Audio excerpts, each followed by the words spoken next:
This is the first in my Chronicles of Toxandria, and in this book I essentially lay the groundwork for the fantasy world as I've created there.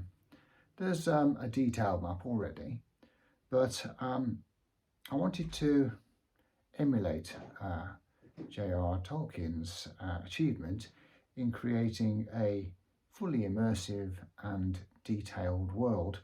I mean, he goes as far as the Silmarillion with all the creation myths and the history of the first and second age before we get to the third. So there's, it's quite a target to aim for. But as part of attempting at least to emulate that kind of approach, for my world, there is also a creation myth, and the book is leavened, if you like, with poetry at different points within it. And the poetry that exists there is extracts from the Song of Ohbrid, which essentially tells the story of the creation of the world from the beginning. And the excerpts which I include in the book tell the story of the Earth Mother and the wooing of her by various forces and entities, beginning with Tamarin, who is the god of the dead and of the underworld. And she rejects all these suitors, eventually succumbing to the blandishments, if you like, of the sun god. But anyway, I'm going to read you the first of these extracts, the Song of Ohbrid, which was originally written in a language called Cantrophene, which is a language of Erenor, the Empire of Erenor, an ancient language which is no longer spoken but exists in a way that Latin does in our world, in ancient writings and documents. So here we go. This is the story of how the Earth Mother resists the wooing, resists the suit of Tamarin, god of the underworld. Amid star-burnished reeds by heavens limned, the mother bows her heavy tressed head, her eyes deep sunken and with sorrow rimmed.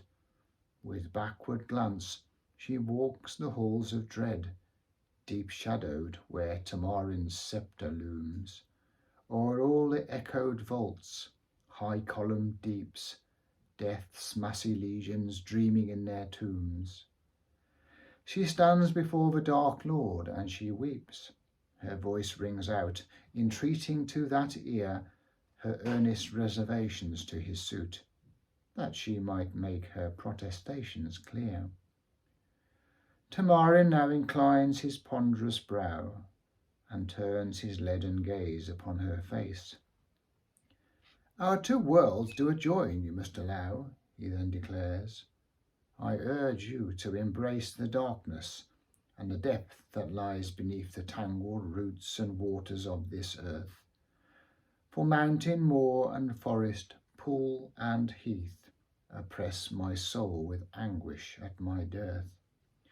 And if you were to place your hand in mine, I'd walk the earth beside you as my wife, turn countenance upon the stars divine, and draw into my lungs the breath of life.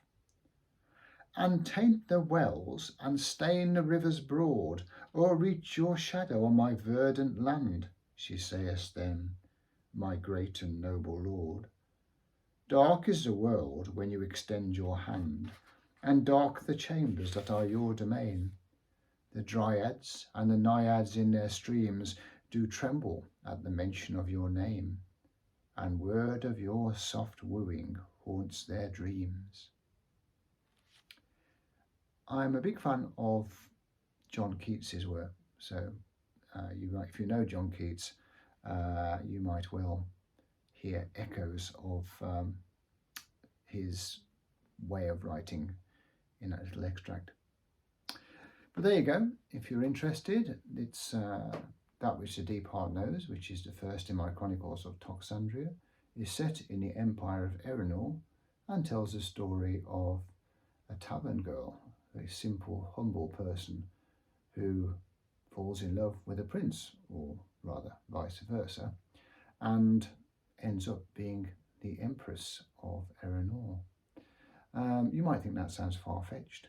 Perhaps it does, but it's based on a historical episode which took place within the Byzantine Empire in the 10th century, when a girl called Theophano captured the heart of the Prince of Byzantium, who was to reign as Emperor Romanus II.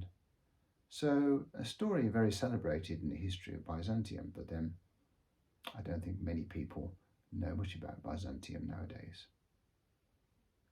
There you go. You might want to check that out.